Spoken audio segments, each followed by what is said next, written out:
Hi guys. അപ്പോൾ RBI അസിസ്റ്റൻറ്റിൻ്റെ പ്രിലിംസിൻ്റെ score card ഔട്ടായിട്ടുണ്ട്.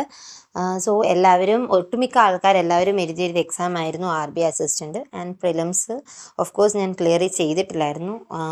ഒരു 4 vacancies അടുത്തായിരുന്നു RBI വിളിച്ചിട്ടുണ്ടായിരുന്നത്. പക്ഷേ എനിക്ക് ക്ലിയർ ചെയ്യാൻ പറ്റിയിട്ടുണ്ടായിരുന്നില്ല. ആൻഡ് ഫൈനലി അതിൻ്റെ സ്കോർ കാർഡ് ഔട്ടായിട്ടുണ്ട്. സോ എനിക്ക് എത്ര മാർക്സാണ് കിട്ടിയിട്ടുള്ളതെന്ന് ഞാൻ നിങ്ങളുമായിട്ട് ഷെയർ ചെയ്യാം. സോ എക്സാം എഴുതിയവരൊക്കെ നിങ്ങളുടെ മാർക്സ് നോക്കിയിട്ടുണ്ടെന്നുണ്ടെങ്കിൽ ജസ്റ്റ് മാർക്സ് ഒക്കെ ഒന്ന് കമൻറ്റ് ചെയ്യുക. സോ എല്ലാവർക്കും അറിയാമല്ലോ എത്ര മാർക്സ് ഒക്കെയാണ് ഓരോരുത്തർക്കും കിട്ടിയിരിക്കുന്നതെന്നൊക്കെ. And coming to the cut off, തിരുവനന്തപുരത്ത് 96 ആയിരുന്നു OBCയുടെ കട്ട് ഓഫ്. ആൻഡ് ജനറൽ അത് 96.25 ആയിരുന്നു. അതിനു മുൻപ് ഇപ്പോൾ രക്ഷാബന്ധൻ ഓഫർ സ്മാർട്ട് കിഴയിൽ പൊയ്ക്കൊണ്ടിരിക്കുവാണ്. 25% ഓഫ് നിങ്ങൾക്ക് കിട്ടുന്നതായിരിക്കും. ഫെസ്റ്റ് 25 എന്ന് പറയുന്ന കൂപ്പൺ കോഡ് യൂസ് ചെയ്യുകയാണെന്നുണ്ടെങ്കിൽ സ്മാർട്ട് കിട എന്ന് പറയുന്നത് അത്രയും നല്ല ഒരു കണ്ടൻസ് ആണ് പ്രൊവൈഡ് ചെയ്യുന്നത്. സോ മേടിക്കാൻ താല്പര്യപ്പെടുന്നവർ എത്രയും പെട്ടെന്ന് തന്നെ ഈ ഓഫർ തീരുന്നതിന് മുൻപ് പർച്ചേസ് ചെയ്യുക.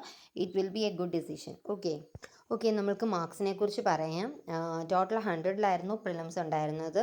ആൻഡ് അതിൽ ഇംഗ്ലീഷിൽ എൻ്റെ സ്കോർ എന്ന് പറയുന്നത് 26.25 ആണ്. ടോട്ടൽ 100 ആണ് അറ്റംപ്റ്റ് ചെയ്തതെന്നാണ് എൻ്റെ ഒരു ഓർമ്മ. എനിക്ക് കറക്റ്റ് ഞാൻ ഓർക്കുന്നില്ല. എന്താണെങ്കിലും ഇംഗ്ലീഷിൽ എനിക്ക് 26.25 ആയിരുന്നു. ആൻഡ് ക്വാൻസിൽ 33.75. റീസണിങ്ങിൽ ഫുള്ള് സ്കോർ ചെയ്തിട്ടുണ്ടായിരുന്നു. 35 മാർക്സ് ആയിരുന്നു എനിക്ക് കിട്ടിയിട്ടുണ്ടായിരുന്നത്. ഓവറോൾ എൻ്റെ മാർക്സ് എന്ന് പറയുന്നത് 95 ആയിരുന്നു. That was a pretty good score. പക്ഷേ RBI അസിസ്റ്റൻറ്റ് വെച്ച് നോക്കുമ്പോൾ അത് അത്ര നല്ല സ്കോർ അല്ലായിരുന്നു. And I was just 1 mark away from the cut off. Cut off 96 ആയിരുന്നു for OBC category and I was 95. So എന്താണ്, വലിയ പ്രതീക്ഷയോടെ തന്നെ ആയിരുന്നു എക്സാം എഴുതിയത്. കിട്ടുമെന്ന് പ്രതീക്ഷിച്ച് തന്നെ ആയിരുന്നു ഇരുന്നത്. പക്ഷേ ജസ്റ്റ് ഒരു മാർക്കിൻ്റെ ഡിഫറൻസിൽ അത് പോയി. സോ അപ്പോൾ നിങ്ങളുടെ മാർക്സ് എത്രയൊക്കെയാണെന്ന് ജസ്റ്റ് ഒന്ന് കമൻറ്റ് ചെയ്യുക. സോ ദാറ്റ് എല്ലാവർക്കും അറിയാം എങ്ങനെയൊക്കെയാണ് മാർക്സ് ഒക്കെ ഉണ്ടായിരുന്നതെന്ന്. So that's it. Thank you for watching. Bye by.